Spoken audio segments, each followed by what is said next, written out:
Rádio Piauí.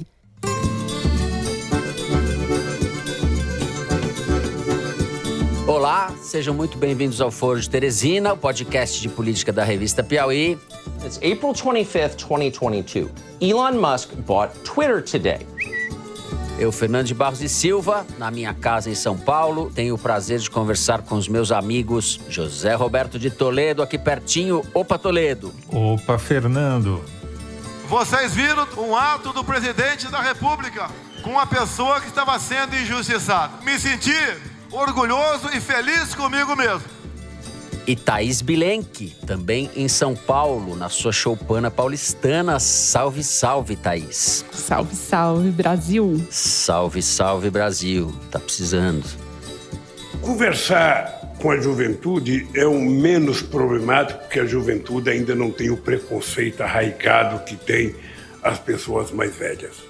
Bom, vamos, sem mais delongas, aos assuntos da semana. Depois da compra do Twitter pelo empresário Elon Musk, pela bagatela de 44 bilhões de dólares, contas da extrema-direita brasileira ganharam subitamente milhares de seguidores. Os robôs, pelo jeito, gostaram do novo patrão. Nós vamos discutir no primeiro bloco as motivações que estão por trás desse negócio estratosférico e as possíveis consequências para os usuários e para a política em várias partes do mundo. No segundo bloco, tratamos da afronta ou dos desdobramentos da afronta de Jair Bolsonaro ao Supremo Tribunal Federal, com a graça concedida ao deputado Daniel Silveira, deputado que foi indicado essa semana pelo PTB, seu partido, como membro da Comissão de Constituição e Justiça, a mais importante da Câmara, o que foi entendido como um escárnio adicional ao da semana passada. O escárnio foi tamanho que ele depois foi desindicado para a mesma comissão. Vamos falar do atrito entre o ministro do STF, Luiz Roberto Barroso, e as Forças Armadas, que reagiram à acusação de que estão sendo empurradas por Bolsonaro para o varejo da política, a fim de desacreditar o processo eleitoral. As coisas não estão boas para a democracia brasileira. Por fim, no terceiro bloco, vamos falar dos esforços de Lula para parecer mais jovem, com X e N no fim, nas redes sociais. Movimentação que ocorre depois das críticas que ele e o PT vinham recebendo por não dar a devida atenção ao mundo virtual, onde Bolsonaro navega com extrema desenvoltura. É isso, vem com a gente.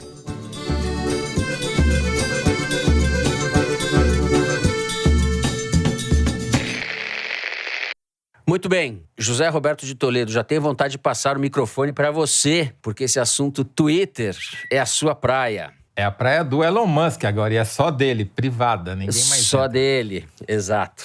Ele comprou a plataforma por 44 bi de dólares, mais de 200 bilhões de reais. Mal sabe ele que tem um José Roberto de Toledo pra vigiar tudo que ele fizer. Mal sabe ele. Ele vai continuar não sabendo.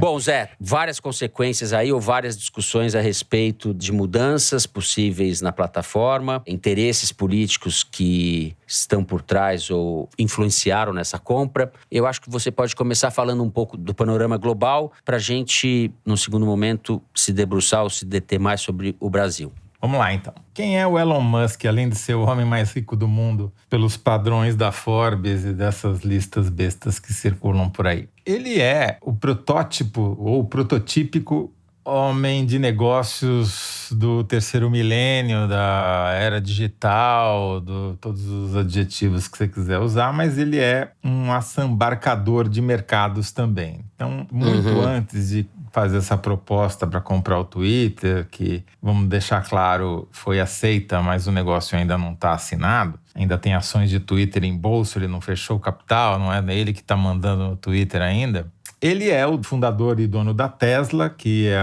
uma empresa que vale $1 trilhão, porque conseguiu tirar os carros elétricos de um projeto de hippie para se tornar o queridinho do mercado como o futuro da humanidade. É o cara que reinventou os foguetes e deixou a NASA chupando o dedo quando conseguiu viabilizar foguetes que vão e voltam, né? Que torna muito mais barata a exploração espacial. É o cara que fundou uma empresa chamada Neuralink, que é de implantes de chips cerebrais para você terceirizar a sua memória não mais para o Google, mas para um chip, sabe-se lá mais o que esses chips vão fazer e como vão mudar a nossa vida. É o cara que reinventou o jeito de fazer túneis para transportes de massa, para fazer trens e metrôs, reduzindo a um custo que é uma fração do custo tradicional. Enfim, é um cara com múltiplas atuações, sempre inovadoras, e toda essa fortuna dele está em ações. O que ele consegue com dinheiro é através dos empréstimos, financiamentos e linhas de crédito que essas ações supervalorizadas lhe garantem, né? Não é que seja necessariamente dinheiro auferido diretamente. Para entender melhor o Elon Musk e o sistema capitalista e como ele funciona e essa era dos unicórnios, essas empresas que valem mais de 1 bilhão e que são lideradas por líderes carismáticos, eu sugiro assistir uma série chamada We Crashed, sobre a farsa do WeWork, que já foi um desses unicórnios. É uma comédia, é uma paródia, mas vale a pena porque é muito calcada na realidade em boa parte dela. Como esse sujeito tão notável pode estragar com o Twitter, Zé? Como que ele pode estragar com o Twitter? Ele se autoapresenta como um absolutista da liberdade de expressão, que é uma contradição em termos proposital.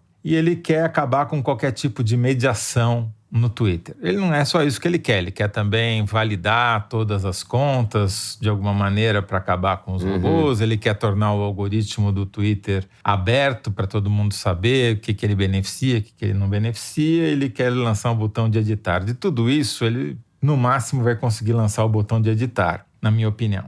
A questão da liberdade absoluta de expressão, acabar com todo tipo de mediação, que permitiria talvez eventualmente a volta do Trump ao Twitter, que foi banido, e acabar com todo tipo de, como eles chamam, censura ou de mediação ao discurso de ódio, propagação de mentiras e etc, etc. Eu quero ver, porque fechado o negócio, as ações da Tesla caíram 12% num dia, o que significa que é uma perda numa empresa de $1 trilhão, uma perda de 124 bilhões de dólares em menos de 24 horas de valor de mercado. 25% da produção da Tesla ou mais é feita na China. E você sabe que o discurso de liberdade de expressão, Twitter e China combinam à perfeição, né? Os chineses vão ficar super felizes com essa conversinha de liberdade de expressão absoluta e completa, né? Enfim, o mercado reagiu ao que eles estão entendendo como um arroubo do Elon Musk por um brinquedinho, entendeu? Porque do jeito que ele está propondo comprar o Twitter, é como se ele estivesse fechando a companhia. Ele vai ser o único dono, não tem que prestar contas para o mercado, para os acionistas, para nada. Ia ser realmente o absolutista. Twitter c'est moi, já diria aquele Luiz francês, né? Mas na realidade as coisas não são bem assim, porque ele tem outras obrigações, outros negócios que são sim regulados, dependem de subsídios estatais. Ele se fez muito graças a dinheiro do Estado. Ele tem obrigações com os acionistas das outras empresas que já estão mostrando que não estão contentes com essa nova brincadeira dele. Então, a ver. Sugiro deixar para a gente falar sobre as consequências imediatas que isso já provocou na internet brasileira e mundial, na ultradireita, numa segunda rodada. Perfeito, eu vou passar para Thaís. Thaís, continua com a sua conta no Twitter. Ganhou muitos adeptos, Thaís, nas últimas horas, não? Muitos. Estou mais popular do que o Trump no Twitter. Bem, eu conversei com o Chico Brito Cruz, que é advogado especialista em direito digital e diretor do Internet Lab. E ele faz algumas contribuições para esse debate que eu acho interessantes. A primeira é em relação à moderação do conteúdo, né? Que são as críticas que o Musk faz ao Twitter e que são talvez o cerne de toda essa história. A moderação de conteúdo é um problema original das plataformas, né? Sempre esteve, evoluíram, na opinião do Chico, mas ao mesmo tempo fazem parte do produto que a plataforma oferece. Tanto assim que essas novas, como Gather, Parler, essas novas plataformas têm como marketing, têm como atrativo para um público específico de direita, extrema direita, que é ter uma moderação mais leniente. É preocupante que, sem ele dizer exatamente o que ele pretende fazer, ele critique uma experiência que foi acumulada ao longo de 10, 15 anos.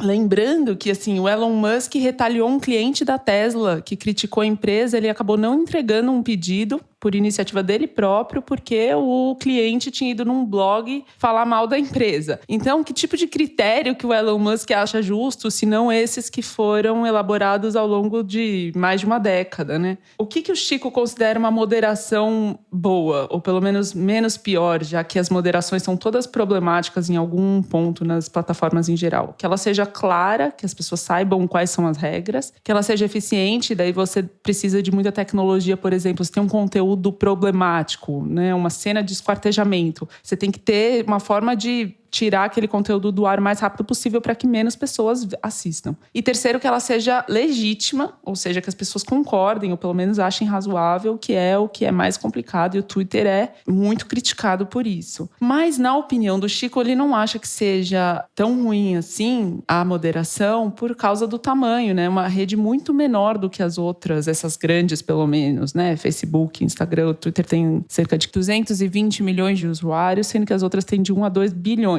É onde estão os políticos, os jornalistas, onde tem mais notícia, conteúdo de informação, sobretudo no Twitter, é a principal plataforma. E as polêmicas em relação à moderação do Twitter principais são: aceita nudez, com aviso de conteúdo sensível, e moderação de robôs, né? Falando do Brasil em relação a robôs, uma campanha da Terceira Via, aspas, Terceira Via, falou o seguinte, de um levantamento que eles fizeram: 4% do conteúdo publicado na internet toda é sobre política. Desses 4%, 10% é de apoio ao Bolsonaro, 9% é de apoio ao Lula, 62% não apoia nenhum nem outro. E tanto o Bolsonaro quanto o Lula têm metade do seu engajamento causado por contas que não são humanas, necessariamente. O grosso dessa atividade não humana do Bolsonaro é bot, que é o robô puro. E o do Lula é Mavi, que são os militantes em ambientes virtuais. Que é aquela pessoa que ela administra, 10 perfis e consegue com isso 200 tweets por dia. Você tem um exército de Mavis e consegue assim manipular o engajamento, né? O Mavi pode ser tanto fanático, né, gente que é militante mesmo, quanto gente contratada. E no levantamento dessa campanha, os sindicatos são os que são responsáveis por contratação de Mavi em torno do Lula.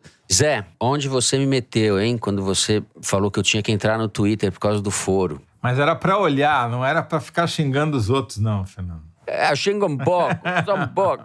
Diga lá. Então, eu recomendo sobre essa história do Twitter e do Elon Musk um artigo publicado no New York Times nesta quinta-feira, assinado pelo Ezra Klein, que ele capta muito bem o que é mais importante. O Twitter, ele é, por essência, uma plataforma que premia o mau comportamento, né? Porque você tem um retorno imediato daquilo que você diz ou daquilo que você escreve. E se você agrada ao seu público, você tem uma quantidade maior de likes e de retweets. E você vê isso instantaneamente, o que ativa uma série de mecanismos cerebrais de recompensa. Por isso que ele é viciante. E por isso que ele condiciona o discurso das pessoas ao pior. Porque vamos pegar o exemplo que o Ezra Klein dá sobre o próprio Elon Musk. Ele estava desconfiado que fundador da Microsoft, que o Bill Gates estava vendendo as suas ações da Tesla, e daí, em vez de fazer uma crítica razoável e ponderada ao Bill Gates, ele publicou uma foto do Bill Gates barrigudo e um ícone de um homem grávido para dizer: se vocês estiverem precisando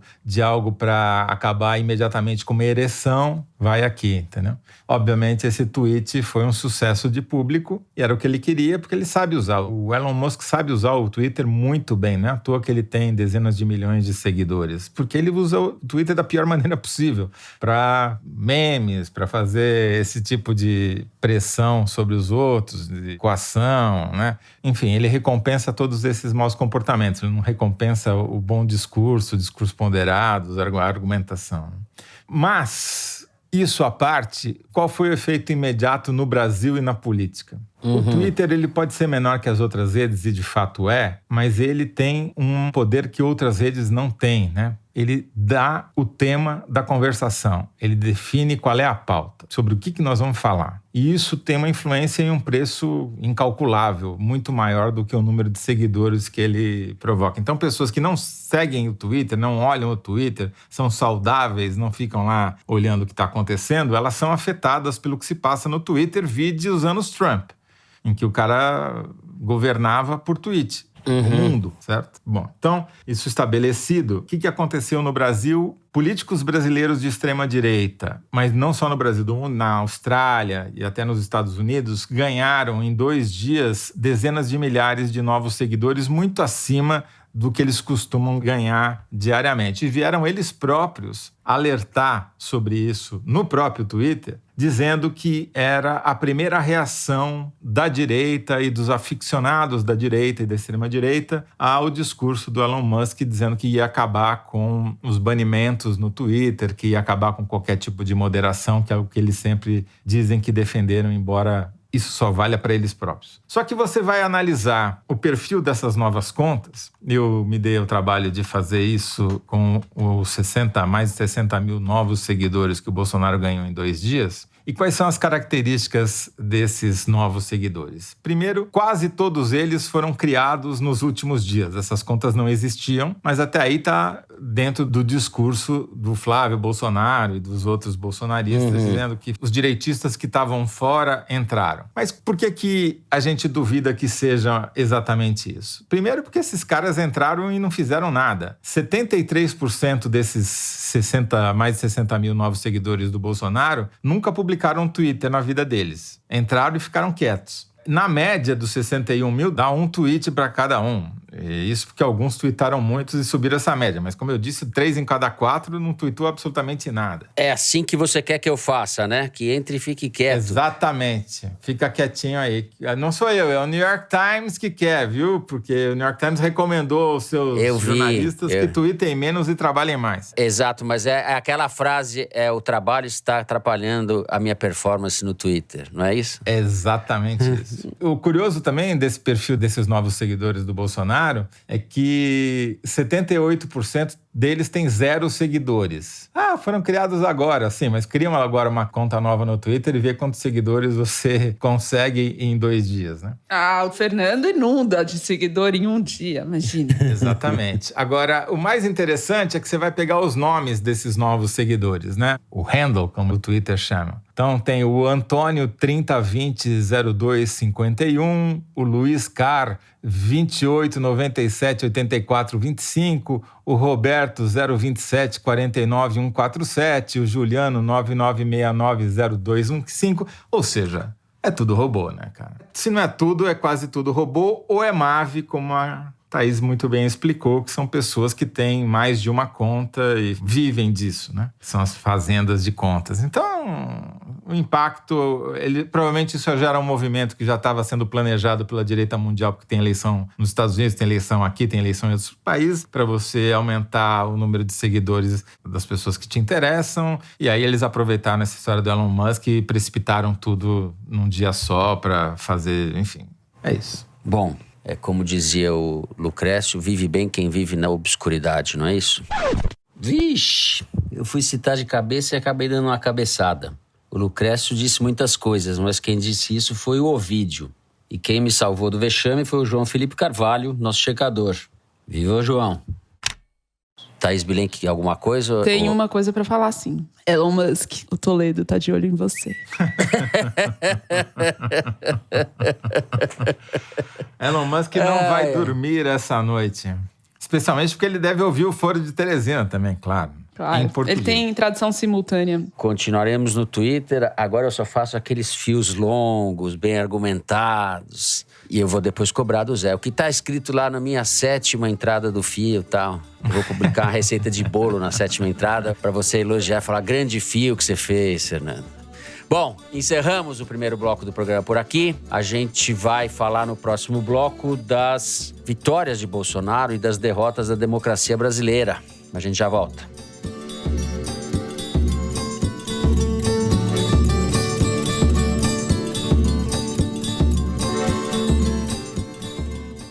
Assine a Piauí exclusivamente digital. Ganhe acesso a conteúdos da revista e do site, além de descontos em eventos da Piauí e descontos em ingressos dos nossos parceiros. Você que está acompanhando o Foro de Teresina, assinante digital, tem acesso exclusivo a edições especiais do podcast de política da revista Piauí. Assine a Piauí Digital. é conteúdo que não acaba mais.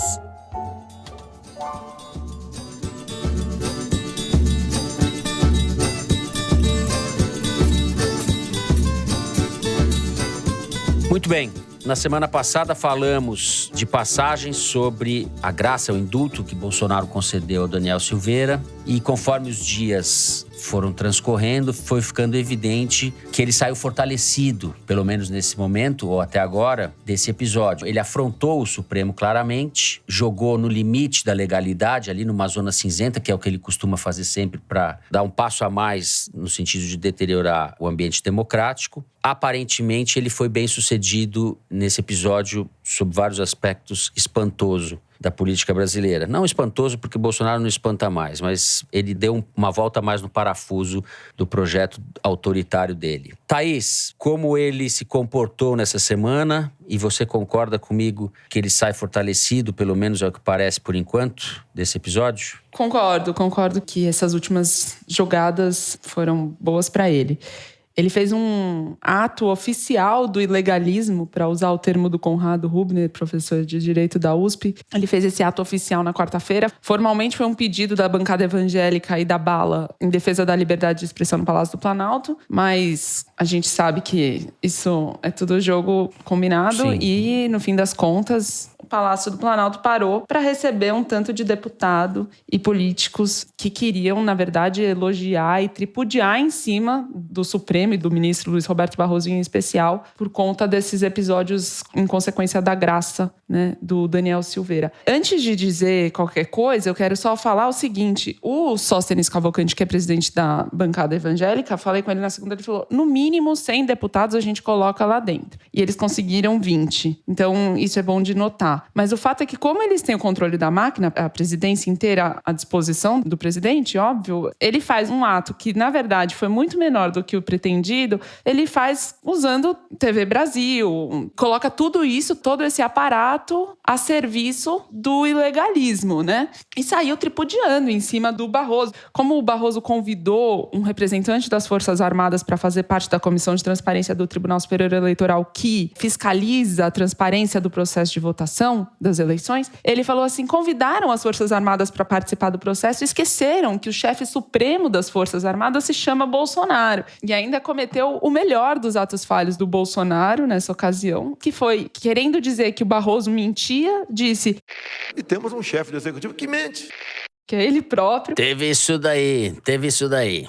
Coisa errada. Exatamente, ele falou tudo. Se o diálogo entre o Bolsonaro e o Supremo está interditado, está prejudicado com esses últimos lances, tanto o Pacheco, presidente do Senado, quanto o Lira, presidente da Câmara, têm conversado com o Alexandre de Moraes, que é o relator desse processo do Daniel Silveira, e tem tentado, de alguma forma, diminuir o ruído em torno desse caso, porque, na concepção do Lira, claramente, esse caso beneficia o Daniel Silveira. Eu já volto nisso, mas quero dizer antes que o Pacheco e o Lira se encontraram muitas vezes essa semana, embora não tenham falado publicamente muito sobre o caso, e consideram, entre eles, que o Supremo errou na dosagem da pena, que deram uma pena excessiva e contribuiu, assim, com essa resposta do bolsonarismo. Bom, o Lira pode ter lá suas críticas ao Supremo, mas ele tem também suas críticas ao Palácio do Planalto. No seu entorno tem se falado muito que o governo não consegue liderar as articulações do Congresso, que acabam sobrando especialmente para o presidente da Câmara.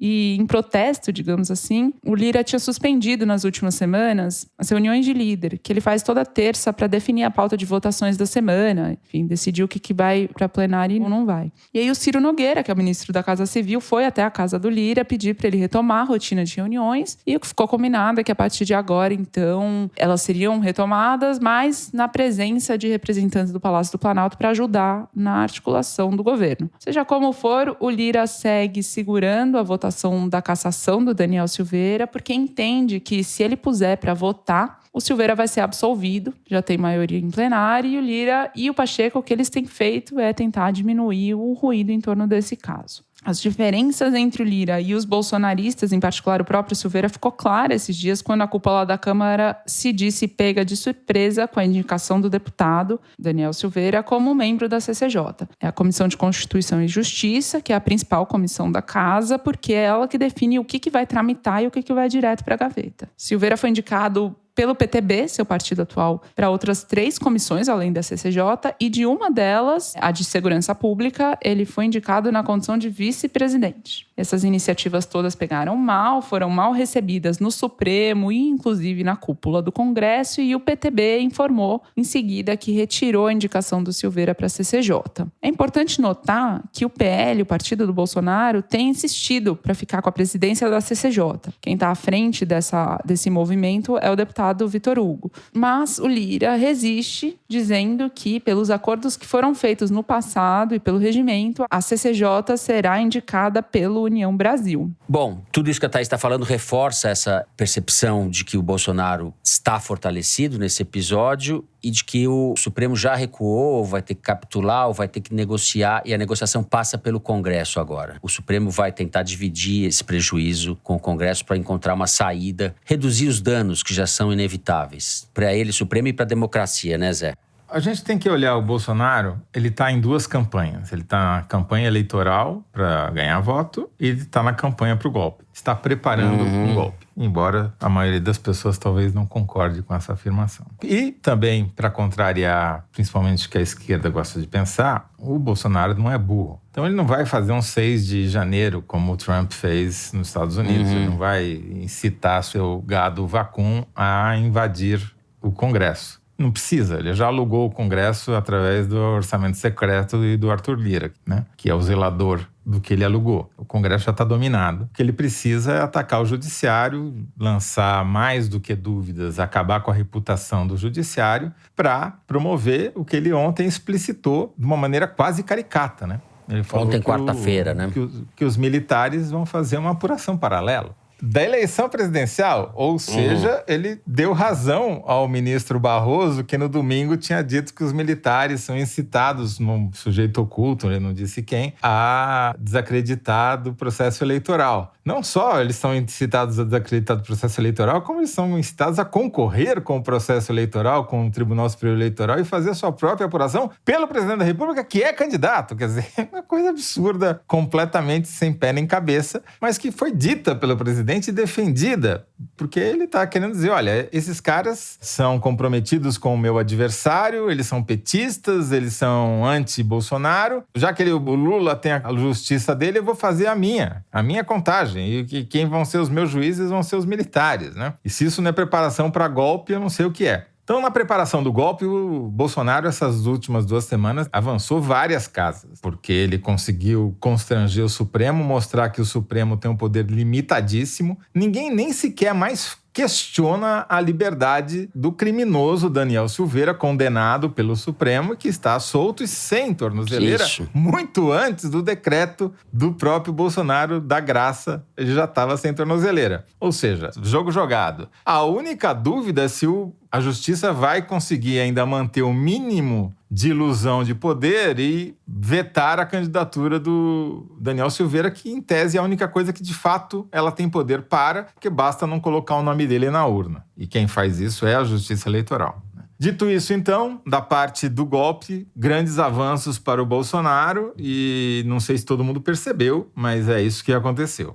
Tem outra notícia que foi positiva para o Bolsonaro essa semana, que foi a aprovação de uma medida para fazer do Auxílio Brasil um benefício permanente e com o valor aumentado para R$ 400 por beneficiário, em média, né? Que o valor varia de beneficiário. Mas o que aconteceu é o seguinte, o governo tinha uma estratégia de deixar caducar a medida em vigor e depois fixar em decreto para não ter que passar pelo Congresso, porque a oposição já tinha sinalizado que ia pedir um aumento muito maior. Para você ver como o jogo do Bolsonaro está bem azeitado na Câmara dos Deputados, essa tramitação foi feita na surdina. O João Roma, que era ministro da Cidadania, voltou a ser deputado, foi nomeado relator na segunda-feira, na quarta-feira foi aprovado, não teve emenda para aumentar o valor, porque se aumentasse o valor para R$ 600 como a oposição queria, o Bolsonaro ia ter que vetar, porque não tem dinheiro para esse programa. Ia ter um desgaste para o Bolsonaro em relação a isso. Então eles conseguiram fazer uma coisa muito silenciosa e aprovar um aumento, mas não um aumento que gerasse problema para o Bolsonaro ali na frente. Isso é bom você falar disso, porque é um exemplo típico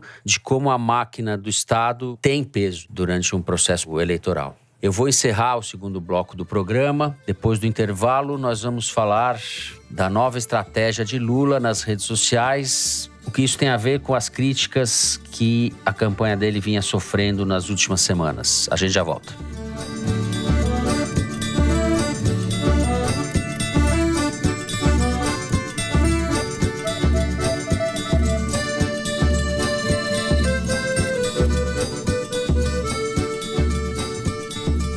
Muito bem, o Lula essa semana deu uma entrevista para youtubers, influencers, como se diz, eu odeio essa palavra, mas todo mundo usa, né? Gente que atua nas plataformas digitais. E isso está sendo vendido e está sendo visto pela própria campanha como uma inflexão para tentar recuperar o terreno perdido ou ainda não ocupado nessa área, onde há uma avaliação geral, a campanha do PT fica muito aquém da máquina azeitada que existe do lado do Bolsonaro. Thaís, você acompanhou essa entrevista? Acho que a gente pode começar por ela, não? Sim, Fernando. No comecinho da semana, o Lula reservou 1h30 da agenda para falar com o pessoal da internet. Tem sites, tem youtubers, enfim. E escolheu um hotel em São Paulo para dar essa entrevista. Em um formato absolutamente tradicional, antiquado. Ele estava de terno, camisa, um púlpito, 2 microfones e dispôs o pessoal que ia entrevistar ele em 2 bancadas. Eu acompanhei a cobertura que um desses youtubers fez para a gente poder conversar aqui, chama Carlito Neto. Ele é de Sergipe e tem um canal no YouTube que chama O Historiador. E ele fez uma pergunta interessante. Ele perguntou como aproximar os jovens cujos pais rejeitam, têm ódio do Lula e do PT. E engraçado que o Lula deu uma resposta muito longa, de 20 minutos, não respondeu nada, e disse que quando não tem uma resposta para dar, é melhor não enrolar. E contou um caso de um dia que ele foi com a Haddad fazer uma agenda e perguntaram para o Haddad o que ele ia fazer com o problema dos cachorros vira-latas na rua. E que o Haddad ficou meia hora falando e não falou nada. E ele falou, pô, Haddad, quando não tem nada pra falar, fala, não sei qual que é a tua proposta, nunca pensei sobre isso. O Lula falou muito pouco sobre como que ele vai aproximar os jovens da campanha dele. O que ele disse foi que tem que aprender a construir narrativa. Que a narrativa que vence é a primeira que ganha a manchete. E quando eles ganham a manchete, eles ganham a narrativa e a gente perde o jogo. Seja lá o que isso signifique, né? Narrativa, para mim, é uma daquelas palavras do índex que a gente não deveria usar. O Lula, de fato, usou. Me surpreendeu que ele usou a palavra. Começa por aí. São essas palavras todas. Icônico, empoderamento, gratidão. Ele usou empoderamento também, porque para dizer que os jovens eram um eleitorado muito importante, ele disse, mais importante mesmo são as mulheres que se empoderaram. Ok, ele disse isso e aí ele se pôs a falar sobre regulação de meios eletrônicos. Falou, nesse contexto, sobre a internet nós não sabemos o que fazer ainda e, enfim, continuou sua longa explanação, que virou, no canal desse youtuber, O Historiador, um vídeo de 30 minutos sem edição do Lula falando, imagens abertas, uma linguagem muito pouco afeita ao YouTube, pelo menos no perfil desse próprio historiador, que costuma fazer vídeos bem menores, de 10 minutos, com legendas gritantes, enfim, com aquela linguagem mais youtuber do que a que o Lula propiciou. Para efeito de comparação, recentemente Bolsonaro fez um encontro com evangélicos no Palácio do Planalto, até pôs todo mundo sentado também, mas o que viralizou desse encontro foi a Michelle do lado de fora do palácio fazendo uma oração com um monte de jovens evangélicos. Isso viralizou, bombou. Bom, conversando com gente da campanha do Lula, eles rebatem todas as críticas de que o Lula está tentando correr atrás, etc e tal. Eles dizem que tem um ano de trabalho sendo feito, de análise de rede social, que tem uma estratégia muito bem definida. Inclusive que quando o Lula recuperou os direitos políticos, o Bolsonaro tinha um engajamento 13 vezes maior do que o dele nas redes e que hoje esse engajamento já é 3 vezes maior somente. E que eles têm muito claro quais foram os pontos desastrosos da estratégia do PT em 2018, né? Que começou com o Lula, depois virou o Haddad. E aí, que no momento mais importante, talvez mais importante até do que dar uma guinada nas redes sociais, é fechar os palanques estaduais, que eles consideram que é um ponto fraco da campanha do Bolsonaro e que o Lula precisa priorizar, em especial dos 3 maiores colégios eleitorais, São Paulo, Rio e Minas, onde, na avaliação da campanha do Lula, não tem nenhum bolsonarista raiz em primeiro lugar. E aí a gente tem Minas Gerais ali como talvez um dos principais principais pontos, porque a campanha do Lula considera que o desgaste do Pimentel em 2018, que era o candidato, governador na época, feriu de morte a campanha do PT naquele ano. O candidato do Lula em Minas vai ser o Calil, né? Que é do PSD, do Kassab. Sim. É uma das grandes apostas para trazer o PSD do Kassab para perto da campanha do PT. José Roberto de Toledo, voltamos para as redes sociais. Começamos pelo Twitter e voltamos para elas. O Lula está fazendo as coisas certinhas ou não? Até onde eu pude perceber, o que eu acho que o que aconteceu essa semana, que as pessoas se surpreenderam, eu me incluo entre elas, foi que a presença digital do Lula melhorou sensivelmente, conseguiu emplacar 2 hashtags nos Twitter Trends contra o Bolsonaro, fez encontro com uma influencer, advogada criminalista que usa Rolex de ouro e roupa vermelha, mas que é popular, e deu beijinho na testa dela e tal, usou óculos escuros de jovem, enfim, fez essas coisas típicas de rede aí, deu essa entrevista coletiva para youtuber e tal, que eu acho bacana, acho interessante e tal, mas assim, o Lula tá com acima de 40% das intenções de voto, obviamente não tem nada a ver com isso, mas porque as pessoas estão com fome, né? Basicamente o problema, eu volto a dizer, é o bolso, é ele que define, e não é só o Bolsonaro, é o bolso mesmo. As pessoas com fome não votam no governo. E esse é o maior cabo eleitoral do Lula. O que aconteceu, então, a gente falou no segundo bloco sobre o que das 2 campanhas do Bolsonaro, né? Uma pelo golpe, vai muito bem, obrigado, avançou algumas casas nas últimas 2 semanas. Na campanha eleitoral, ele já tinha avançado porque ele passou voando, fazendo motociata pela terceira via e raspou do acostamento todos os eleitores que estavam lá sem candidato e as viúvas do Sérgio Moro, etc, etc.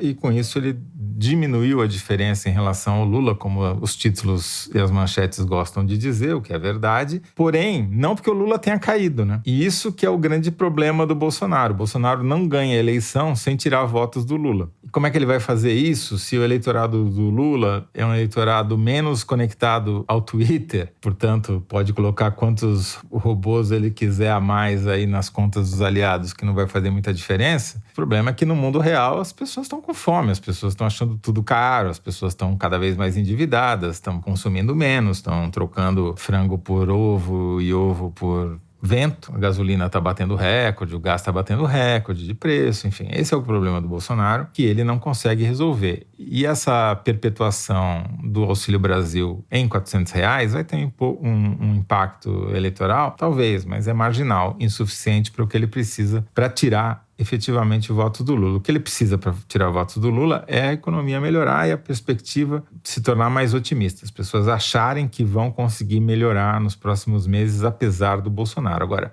é muito difícil você convencer um eleitor que ele vai deixar de passar fome, sendo que o governo no qual ele começou a passar fome é o governo do cara que está pedindo isso para ele, né?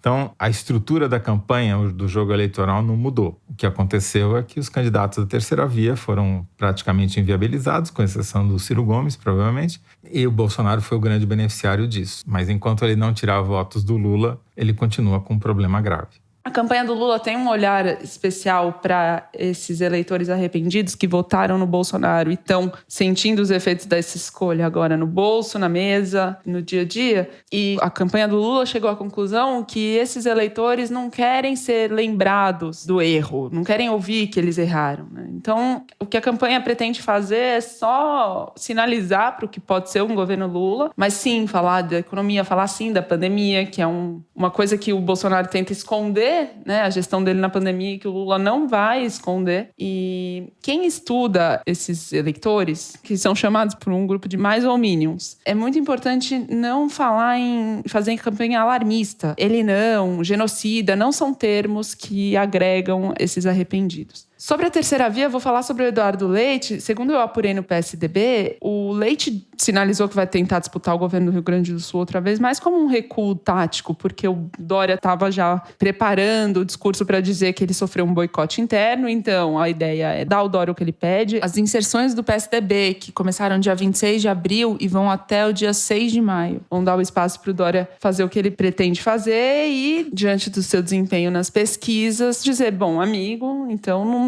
sua candidatura segue inviável. Eu falei sobre os palanques do Bolsonaro, né, que a campanha do Lula considera que os palanques estaduais do Bolsonaro têm problemas, mas tem uma notícia muito positiva para o palanque bolsonarista do Rio Grande do Sul, que o Mourão decidiu abandonar o sotaque carioca e voltou a ter seu sotaque gaúcho para disputar o Senado pelo PRB, pelo Republicanos no Rio Grande do Sul. O Guilherme Amado, colunista do Metrópolis, fez um vídeo mostrando que ele mudou o sotaque com fins eleitorais. Quer dizer que quando ele for jogar vôlei lá na Posto 6 de Copacabana de sunga preta, ele vai falar: ô tchê! Mudou a tintura do cabelo também, coisa mais linda. Bom, de tudo isso que vocês falaram, vou chover numa olhada, às vezes é bom um pouco. A campanha está se consolidando, sempre tem muito chão ainda, 6 meses, quase 6 meses, mas Bolsonaro se consolidou, se fortaleceu no primeiro trimestre desse ano, tem essa dificuldade estrutural de ser competitivo num eventual segundo turno contra o Lula, mas a disputa cada vez mais parece que se dará entre eles, sempre considerando a hipótese de Toledo, que não é a hipótese de Toledo, é a hipótese real, de que o Bolsonaro não está disputando apenas uma campanha, né? Ele tem 2 campanhas. Só para deixar claro, ele precisa tirar votos do Lula para diminuir a diferença, porque vai ter uma hora que os votos do acostamento da terceira via vão acabar. Nada indica que o Ciro Gomes vai abrir mão da candidatura dele. Deve ir até o fim. Vai ter um ou outro recalcitrante no acostamento lá, que vai ter pouquíssimos votos, mas para aproximar a ponto de chegar numa distância que ele possa lançar dúvidas sobre a validade da eleição, ele precisa avançar sobre o eleitorado do Lula. Essa que é a questão. Quer dizer, é muito difícil ele dizer que foi roubado se o resultado for 60-40, né? Ele precisa que essa distância seja bem menor e isso começa já no primeiro turno. Então, é um jogo lá e cá. Ele tem que atuar em 2 frentes ao mesmo tempo. Eu aposto que ele vai conseguir diminuir a diferença. Não queria dizer isso, mas essa é a minha sensação neste momento. A gente falou algumas coisas no foro ao vivo que eu acho que vale a pena repetir, rememorando que essa é uma eleição muito diferente de todas as eleições presidenciais que a gente teve depois do final da ditadura. É uma eleição onde há 6 meses da data de a urna você já tem grande maioria, provavelmente 2 em cada 3 eleitores já com candidato escolhido, o que é muito difícil, torna muito difícil para um terceiro candidato, uma terceira via conseguir emplacar, porque ela precisa não pegar os eleitores indecisos, os famosos nem e tal, mas sim eleitores que já têm um candidato escolhido e fazer com que ela mude de opinião. E mudar a opinião é muito mais difícil do que convencer alguém que não tem candidato, que está na dúvida, entendeu? Essa é a grande dificuldade da terceira via, que os seus articuladores resistem a admitir. Muito bem, nós vamos encerrando o terceiro bloco do programa, vamos para um intervalo e depois o Kinder Ovo, é isso, diretora? Então é isso, a gente já volta.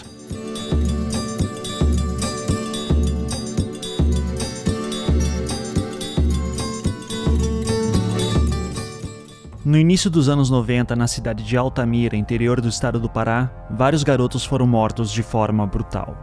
O que eu sabia é que esses casos ficaram conhecidos como os emasculados de Altamira e que havia suspeitas de uma seita satânica atuando por trás daquelas mortes. O estudo desses casos tomou os últimos 3 anos da minha vida. E agora, chegou a hora de contar o que eu descobri. Eu sou Ivan Mizanzuki e convido você a escutar Altamira, a nova temporada do podcast Projeto Humanos. Ouça grátis no Globoplay e em todas as plataformas de áudio digital. Muito bem, diretora. Vamos para o momento Kinder Ovo e eu me sinto na obrigação de dizer que no roteiro que recebo toda semana, desta vez a Mari, por descuido, me mandou o resultado do Kinder Ovo. Desta vez, né? Desta vez. Então eu não vou participar desse primeiro, então. É pena porque eu ia ganhar de qualquer jeito. E quem me garante que ela não passou do segundo também? Eu quero que os militares... Agora eu quero que os militares façam uma auditoria dessa do Kinder Ovo. Porque tá certo, eu não confio mais na justiça eleitoral da Mari Faria e do Fernando Barros. A auditoria do Mourão, aquela pessoa autêntica, com cabelo a caju e sotaque gaúcho. Vamos lá. Solta aí, Mari. 7 de setembro de 2021, tá bem aí, minha gente. Ele foi contido numa camisa de força democrática.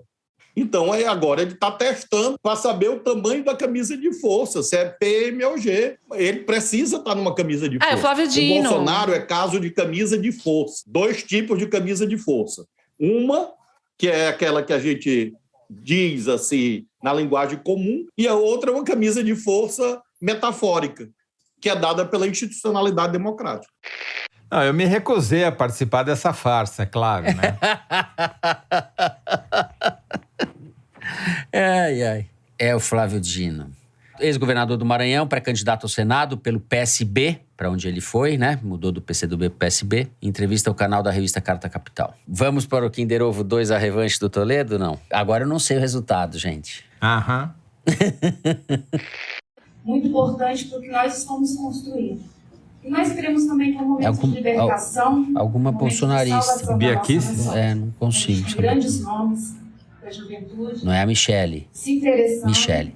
Entendendo que nós estamos vivendo uma guerra do bem contra o mal.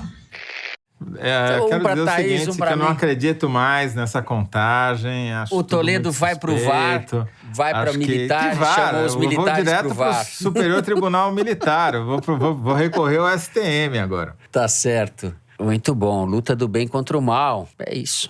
Lamento dizer que eu ganhei. Contaminação por salmonela tá clara, evidente nesse Kinder Ovo. Fernando passou o Toledo na contagem total. Não. A contagem... Que contagem? Extraoficial, é óbvio. A contagem do Amoroso. Não, o Amoroso não falou nada por enquanto. Fernando, 18. Toledo, 17. Ninguém, 17. Thaís, 14. Em Clara Ascensão. Ana Clara, 2. São 2 da Mari Faria agora, né? E o empate permanece. Isso é uma calúnia. Bom, para que fique registrado, primeira-dama Michele Bolsonaro em encontro com jovens influencers evangélicos em Brasília. E Fernando Barros, como é uma pessoa muito temente a Deus, foi lá e cravou. Acertou. Muito bem, após esse resultado apoteótico, para mim, e dei de quebra para Thaís e o Flávio Dino, o Toledo não tem como provar, vamos para o Momento Cabeção. Essa semana tem Momento Cabeção, turma. A hora que a gente dá dicas de filmes, séries, leituras, vagabundices, como diria o Odorico Paraguaçu, e outras cositas mais. Toledão, vagabundice não é com você, Zé. Você até nas férias ele trabalha, vai pedalar lá. Justamente, agora eu vou revelar toda a minha vagabundagem.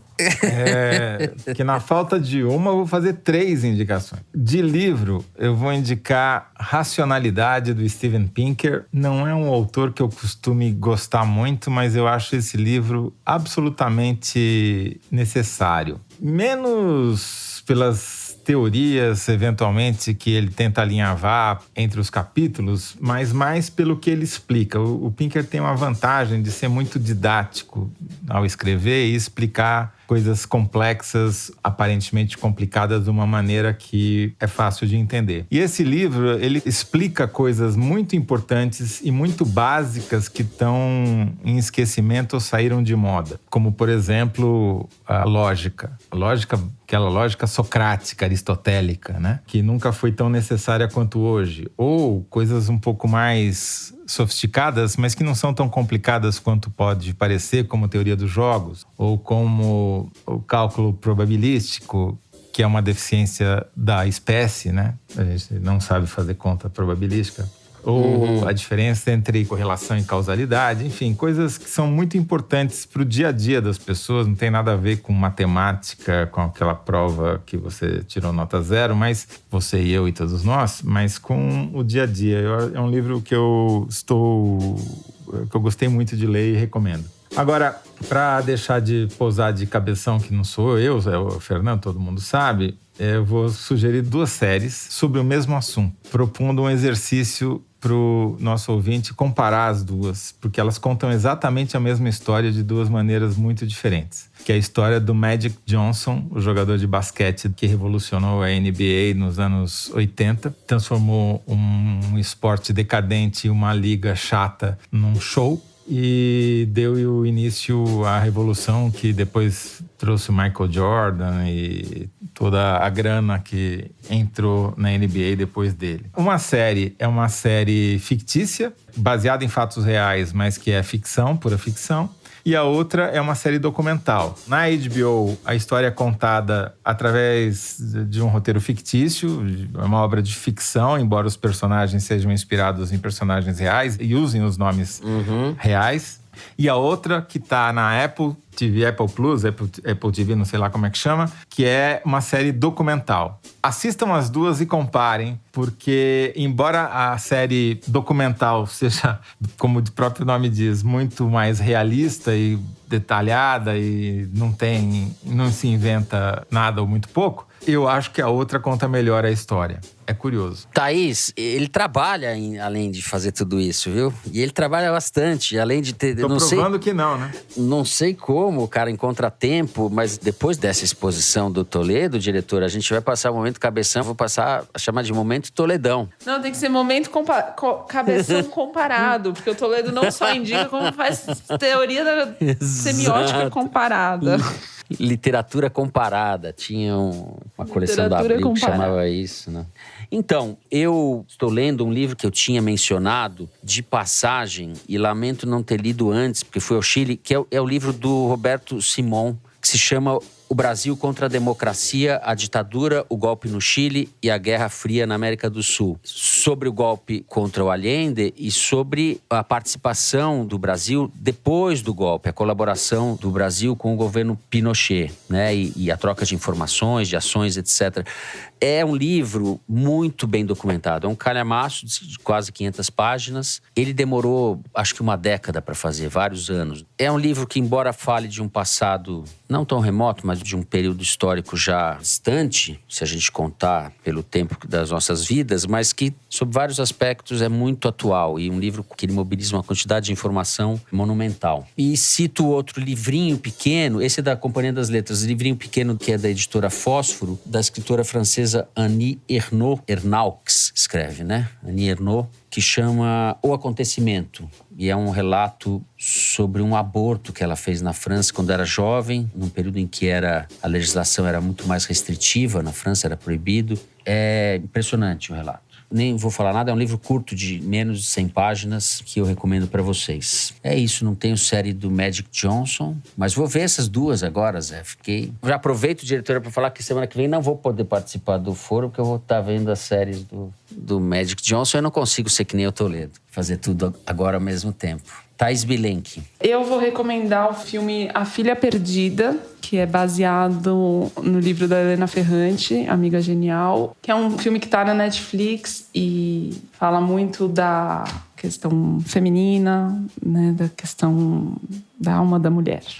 Muito bem, depois das dicas do Cabeção, a gente vai direto pro Correio Elegante, que é o momento em que vocês falam sobre nós, sobre o mundo, sobre o que vocês querem. Eu vou começar lendo um e-mail da Mariana Cerati. Queridos do Foro de Teresina, depois de 2 anos de pandemia infernal e 3 vacinas no braço, tomei coragem de celebrar meu aniversário na companhia da família e alguns amigos muito próximos. E resolvi que, para desejar um novo ciclo de coisas boas e coisas novas, em que as coisas boas sejam novas e as coisas novas sejam boas, o tema da festa seria o Foro de Teresina. Os balões foram decorados com frases que só os teresiners entenderão. A festa foi boa e bonita, viu? Só faltaram vocês. Tá vendo só?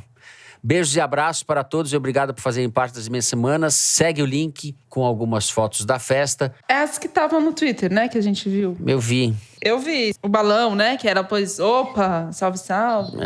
É o opa, Toledo. Opa. E o bolo, ela mandou ou não? O que importa é o bolo, não veio? Sacanagem. Mariana, o Toledo quer o bolo.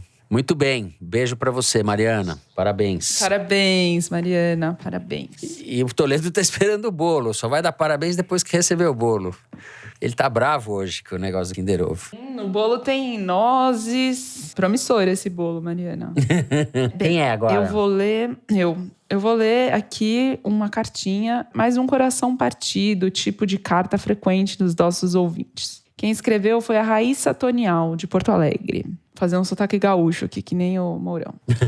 Entre risos e lágrimas pelas barbáries que chegam com a acidez necessária aos nossos ouvintes, me dei conta que o Foro 197 é o primeiro que escuto inteiro em 2022. E o abandono não foi por tédio, mas porque no final de 2021 eu entrei com a bunda e o meu ex com o pé numa junção assertiva. Mais precisamente, dia 17 de dezembro. Poxa, logo 17. Desde então, não tinha tido coragem de ressignificar a audição do podcast que meu ex-amor e eu escutávamos juntos aos sábados, acompanhados de carinho, café e ressaca. E aí, meu Brasil, que na última sexta-feira dei de cara com o referido moço em um bar no centro da cidade num romance evidente. Meu coraçãozinho foi tomado de súbita tristeza, mas decidi me vingar. Primeiro com cerveja e depois de braços abertos ao meu platônico, porém verdadeiro crush, o trio Thaís, Fernando e José Roberto de Toledo. Adoro a sonoridade de seu nome completo, Zé. Graças.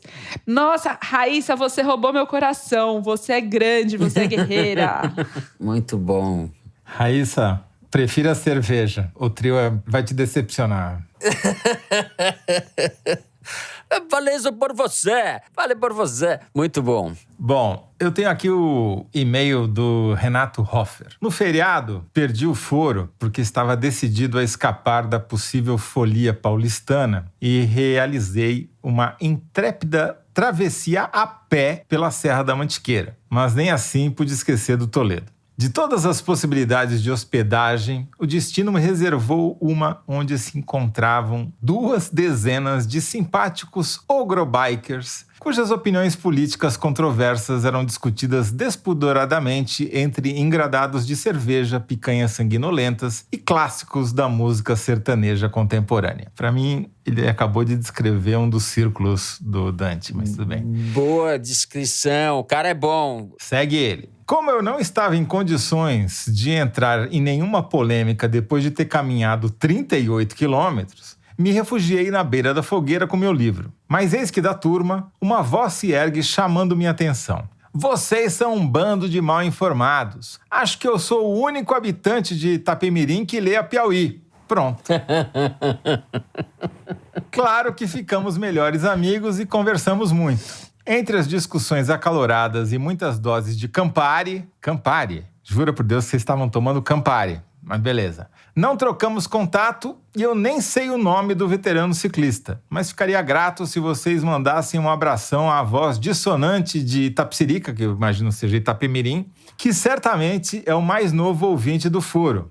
Saudações peregrinas. Muito obrigado, Renato Hoffer, pelas suas As cartas estão ótimas. Legal, Renato. Cartas legal. Ótimas. Eu achei que ele ia falar na hora que ele encontrou o bando de... Bikers, Ogro-bikers. Eu pensei que ele falou, eis que lembrei do Toledo porque fui devorado por um grupo de javaporcos. Eles é que devoraram javaporcos, pelo jeito. Exato, eles é que devoraram javaporcos. Eles é que devoraram. Fernando, eu só queria mandar um abraço para um ouvinte fiel do Foro de Teresina, o Aloísio Buono. Abração, Aloísio. Muito bom. Muito bem, com isso, encerramos o programa de hoje. Se você gostou, não deixa de seguir e dar 5 estrelas para a gente no Spotify, seguir no Apple Podcast ou na Amazon Music, favoritar no Deezer e se inscrever no Google Podcast, no Castbox ou no YouTube. Você fica sabendo assim das novidades, dos episódios especiais, das edições extras. O Foro de Teresina é uma produção da Rádio Novelo para a revista Piauí, com a coordenação geral da Paula Scarpim. A direção é da Mari Faria, a produção do Marcos Amoroso. O apoio de produção é da Cláudia Holanda, a edição é da Evelyn Argenta e do Thiago Picado. A finalização e a mixagem são do João Jabassi, que também é o intérprete da nossa melodia tema, composta por Vânia Salles e Beto Boreno. A Mari Faria também edita os vídeos do Foro Privilegiado, teaser que vai ao ar pelas redes da Piauí. A nossa coordenação digital é feita pela Juliana Jäger e pela Fecris Vasconcelos. A checagem é do João Felipe Carvalho, a ilustração no site do Fernando Carval. O Foro foi gravado nas nossas casas. Eu me despeço dos meus amigos José Roberto de Toledo. Tchau, Toledo. Tchau, Fernando. Tchau, Thaís. Tchau, tchau, Thaís. Tchauzinho. Tchau, gente. Até mais. É isso. Boa semana a todos. Nos vemos na semana que vem. Nos vemos ou nos ouvimos, né? Na semana que vem. Até lá.